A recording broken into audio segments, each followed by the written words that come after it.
கர்த்தருக்கு ஸ்தோத்திரம். கர்த்தருடைய நாமம் மகிமைப்படுவதாக. என்னை நடத்தும் விதங்கள் மிகவும் அதிசயமானதே. பாதையில் உம் கரம் என்னை விலகாமல் காக்குதே. என்னை நடத்தும் விதங்கள் மிகவும் அதிசயமானதே. பாதையில் உம் கரம் என்னை விலகாமல் காக்குதே. எனக்காய் நீ செய்த நன்மைகள் ஆயிரமே, என்ன நான் உமக்கு திருப்பி செலுத்திடுவேன். எனக்காய் நீ செய்த நன்மைகள் ஆயிரமே, என்ன நான் உமக்கு திருப்பி செலுத்திடுவேன். உயிரே நீதானே என் பலனே, நீரின்றி எதுவும் செய்ய இயலாதே.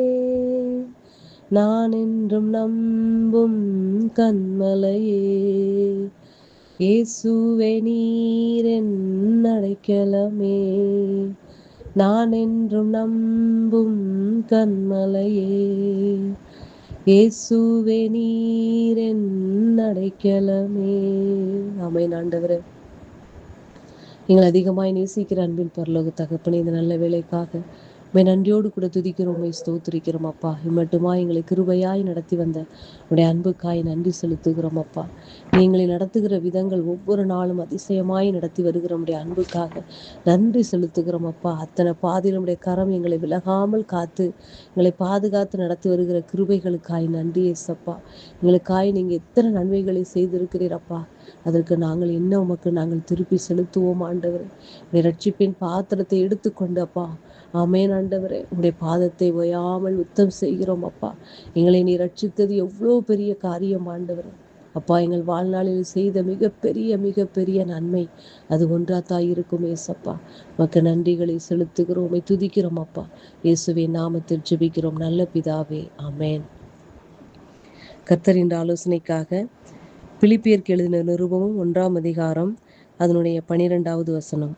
பிலிப்பியருக்கு எழுதின நிருபம் 1ஆம் அதிகாரம் அதனுடைய 12வது வசனம். சகோதரரே, எனக்கு சம்பவித்தவைகள் சுவிசேஷம் பிரபலமாகும்படிக்கு ஏதுவாயிற்றென்று நீங்கள் அறிய மனதாய் இருக்கிறேன். கர்த்தருடைய நாமம் மகிமைப்படுவதாக. இந்த இடத்தில் அப்போஸ்தலனாகிய பவுல் இப்படியாய் சொல்லுகிறார், எனக்கு சம்பவித்தவைகள் சுவிசேஷம் பிரபலமாகும்படிக்கு ஏதுவாயிற்று. கர்த்தருடைய பிள்ளைகள் அவருடைய வாழ்க்கையில நினைக்கிற ஒவ்வொரு நிகழ்வும் பவுல் இப்படியாய் சொல்லுகிறார். பவுலுடைய வாழ்க்கையில் நடந்த ஒவ்வொரு காரியங்களும் செயல்களும் அது எப்படி பிரபலமாயிற்று என்றால் சுவிசேஷம் பிரபலமாகும்படிக்கு ஏதுவாயிற்று என்று அவர் சொல்லுகிறார்.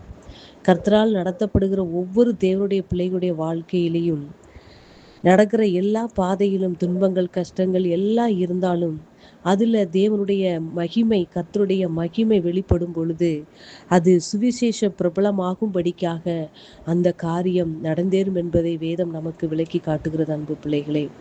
உதாரணமாக நம்ம எடுத்துக்கொண்டோன்னா, அப்போஸ்தலனாகிய பவுல் ஒரு கப்பலில் பிரயாணம் பண்ணும் பொழுது ஒரு தீவில் இறங்கி அவங்க இருக்கும் பொழுது, தீ மூட்டி கொண்டு இருக்கும் பொழுது அவருடைய கையில் ஒரு பாம்பு கடித்த உடனே எல்லாரும் சொல்லுவாங்க, கூட இருக்கவங்கெல்லாம், ஐயோ இவன் என்ன பாவம் பண்ணானோ, நம்மளெல்லாம் கடிக்காமல் இந்த பாம்பு அவனை போய் கடித்து விட்டதே என்று அந்த சுற்றி இருக்கவங்கெல்லாம் சொல்லுவாங்க. அதற்கப்புறம் பார்க்கும் பொழுது அந்த பாம்பைன்னு சொல்லி அந்த பூச்சியை என்ன செய்வார் என்றால் பவுல் உதறி தள்ளி கீழே போட்டோன்னே அது கடிக்காமல் விலகி போயிடும். அப்போ எல்லாரும் சொல்லுவாங்க, இவன் ஒரு தேவ மனிதன், இவனிடத்தில் கர்த்தர் இருக்கிறார் என்று அந்த இடத்தில் எல்லாரும் தேவனை மகிமைப்படுத்துவார்கள் அன்பு பிள்ளைகளே.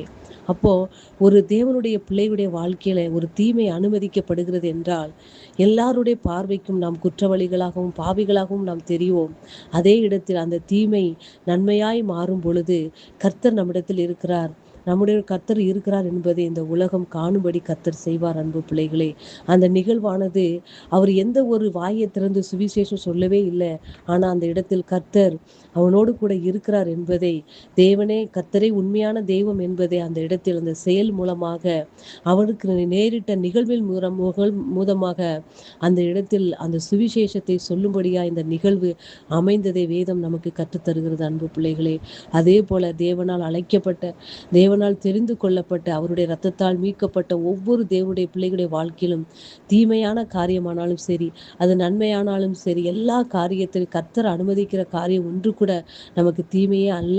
அன்பு பிள்ளைகளே, அந்த காரியத்தின் தீமையான காரியமாய் இருந்தாலும் அந்த இடத்தை, அந்த காரியத்தை நன்மையாய் மாற செய்ய அவரால் மாத்திரமே முடியும். அன்பு பிள்ளைகளே, அந்த செயல்கள் மூலமாக நம்ம வாழ்வில் நடக்கிற அனுபவங்கள் மூலமாக சுவிசேஷம் அந்த இடத்தில் பிரபலமாகும் என்பதை நீங்கள் உணர்ந்து கொள்ள வேண்டும். அன்பு பிள்ளைகள், நாம் வாய் திறந்து அந்த இடத்தில் அறிக்கை பண்ணி இயேசு கிறிஸ்து தான் உண்மையான தெய்வம் என்று நாம் வாய் திறந்து சொல்லாத பட்சத்திலே அந்த இடத்தில் எல்லாருடைய கண்கள் காணும் இயேசுவே உண்மையான தெய்வம், கர்த்தரே தெய்வம் என்பதை எல்லாரும் அறிந்து கொள்ளும்படியாக சுவிசேஷம் பிரபலமாகும். அன்பு பிள்ளைகளே, ஆகையினாலே ஆண்டுடைய பிள்ளைகளுடைய வாழ்க்கையில் கர்த்தர் அனுமதிக்கிற எந்த ஒரு காரியத்தையும் நீங்கள் என்ன செய்யுங்கள், ஏசப்பா, இது உங்களுடைய சுவிசேஷம் பிரபலமாகும்படியாக இந்த காரியத்தை நீங்க நன்மையாய் மாற்றி தருவீங்க என்று சொல்லி அந்த பாதையை நீங்க கடக்கும் பொழுது கர்த்தர் கிருபையாய் மற்றவர்கள் காணும்படியாய் கர்த்தரே உண்மையான தெய்வம் என்பதை அந்த உங்க தீமையான காரியத்தில் கர்த்தர் நன்மையாய் மாற செய்வார். அன்பு பிள்ளைகளை,